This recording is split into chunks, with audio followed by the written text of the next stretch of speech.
ریاض میں بھی عالمی دفاعی ایگزیبیشن ہو رہی ہے جس میں پاکستانی طیارے اپنے جوہر دکھا رہے ہیں. ہم کہہ سکتے ہیں کہ پاکستان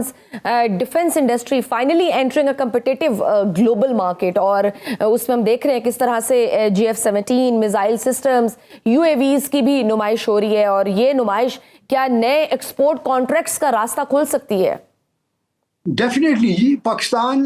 الحمدللہ پاکستان تو پہلے ہی اپنی ضروریات پہلے پوری کر رہا تھا انڈیجنس پروڈکشن سے. پھر پاکستان نے اس کی کوالٹیز کو اپنے ویپن سسٹمز کی, اپنے پلیٹ فارمز کی,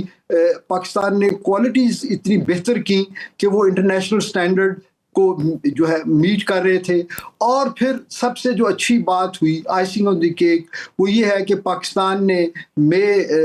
2025 میں جب اپنے خود ساختہ طیارے استعمال کیے, اپنے خود ساختہ دوسرے ڈرونز اور ٹیکنالوجیز استعمال کی, تو ان کی بنا پہ جب کوئی بھی ویپن سسٹم, وہ ٹیکنالوجی ہو یا کوئی plate form hard where who یا سافٹ ویئر ہو, جب وہ کسی جنگ میں استعمال ہو اور وہ بھی پھر اس جنگ میں فتح کا ایک سمبل بن جائے, فتح کا ایک سبب بن جائے, فتح کا ایک نشان بن جائے, تو پھر تو اس کی مارکیٹنگ کرنے کی ضرورت ہی نہیں ہوتی. یہی وجہ ہے کہ اس کے بعد آپ دیکھیے کہ ہمارے ساتھ جو ہمارے پوٹینشیل کلائنٹس یا بائر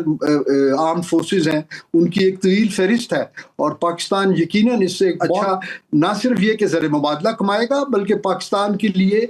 پاکستان کو جو لوگ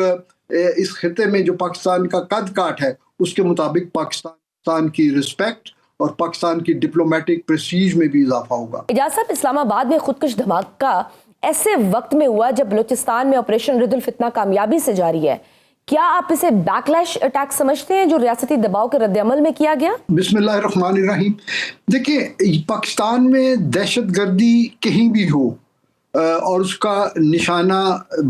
ہماری مسلح افواج یا لا انفورسمنٹ ہو یا معصوم نہتے نمازی شہری ہوں, اگر آپ اس کو بیک ٹریک کریں تو یہ ریورس فنل فنامنا اس کو کہتے ہیں. یہ واپس جو ہے یہ اس کے تانے بانے افغانستان اور پھر افغانستان سے ہوتے ہوئے بالآخر یہ اس کے پیچھے ہمیں بھارت کی فنڈنگ, ان کی اسپانسرشپ, ان کی ٹریننگ اور ان کی مینیپولیشن جو ہے وہ نظر آتی ہے. تو یہ کہ آپس میں اگر یہ دو آئسولیٹڈ واقعات بھی نظر آ رہے ہوں, لیکن پیٹرن جو ہے وہ یہی ہے کہ پاکستان کو کسی نہ کسی طریقے سے جو ہے ڈی سٹیبلائز کیا جائے. پاکستان کے بارے میں جو ہمارا ایک بیانیہ ہمارے خلاف ایک عرصے سے بنانے کی کوشش کی جا رہی ہے کہ پاکستان ایک سٹیبل یا ایک محفوظ ملک نہیں ہے, وہ اس چیز کو یہ چیز جو ہے وہ obviously سپورٹ کرتی ہے. اور اس دفعہ انہوں نے سافٹ ٹارگٹس کا انتخاب کر لیا.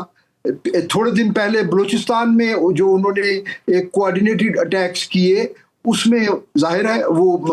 زیادہ تر جو اٹیک تھے وہ ٹارگٹڈ تھے لا انفورسمنٹ کی طرف, لیکن اس میں بھی بہت سارے جو ہے نہتے سیولینز جو ہے اس کا بھی نشانہ بنے. تو یہ اس کا مقصد ایک ہی ہے.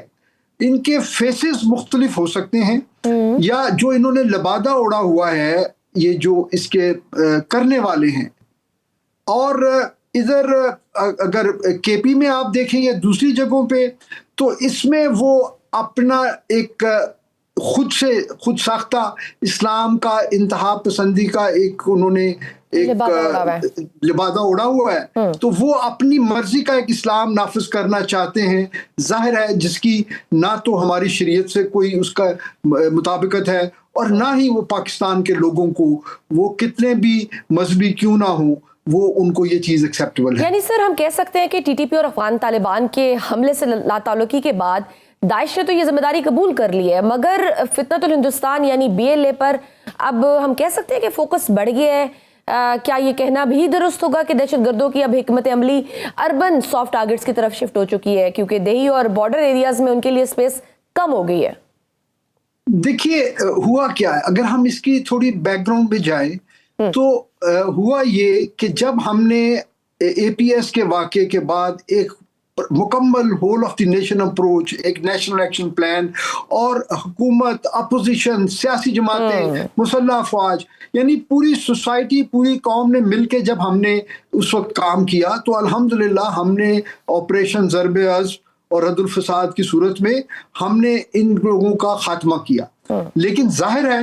وہ مکمل خاتمہ نہیں ہوا. اس میں سے بہت سارے لوگ، وہ سب کو علم ہے، ہم بارہا ان کے نام، ان کی لوکیشنز شیئر کر چکے ہیں انٹرنیشنل میڈیا کے ساتھ، افغانستان رجیم کے ساتھ اور دوسرے اداروں کے ساتھ، کہ وہ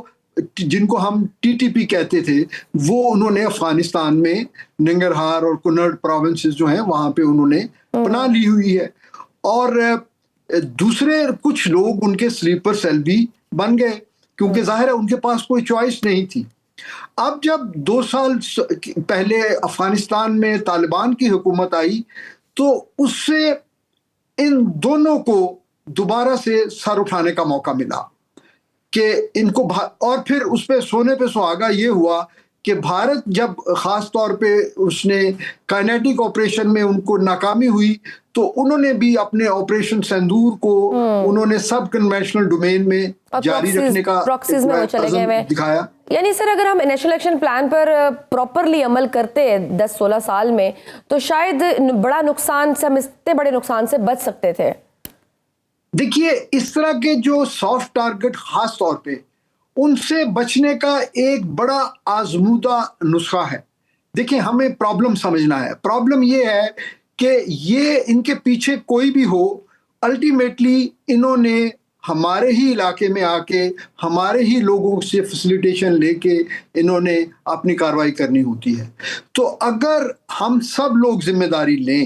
ایک شہری کی حیثیت سے، ہم سب کی اونرشپ ہو کہ یہ ہم سب کی کولیکٹیو نیشنل سیکیورٹی ہے، یہ صرف مسلح افواج یا لا انفورسمنٹ کی ذمہ داری نہیں ہے، تو پھر آپ دیکھیں کہ پھر یہ کیسے ممکن ہو سکتا ہے کہ وہ کسی امام بارگاہ، کسی مسجد، کسی مزار، کسی مدرسے کے آس پاس آ کے وہ ریکی کریں، اس کے بعد وہ آ کے وہ پناہ لیں، کوئی کرائے پہ مکان لیں یا کسی کے گھر میں ٹھہریں. تو اگر ہم سب ویجیلنٹ ہوں، یہ جو ایک سوسائٹی لیول پہ جو ایک ویجیلنس ہوتی ہے نا، جس کو ہم کمیونٹی ویجیلنس کہتے ہیں، آج اگر ہم وہ اپنا جو ہے ایک ہمارا، وہ ہمارے کلچر میں سوشلی بھی وہ چیز شامل ہے. ہمارے دیہاتوں میں، ہمارے محلوں میں کوئی ایک اجنبی شخص جو ہوتا ہے نا، وہ جیسے ہی کہیں نظر آتا ہے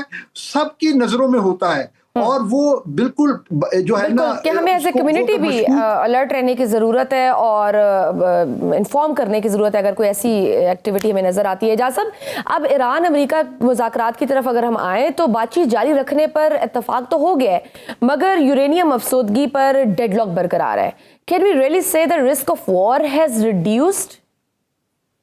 جی میرے اپنی ذاتی رائے میں جی رسک آف وار ڈیفینیٹلی کم ہوا ہے، کیونکہ دیکھیں ایران نے فلیکسیبلٹی دکھائی ہے. ایران نے ان کی خواہشات تو امریکہ یا اسرائیل کی بے شمار ہیں،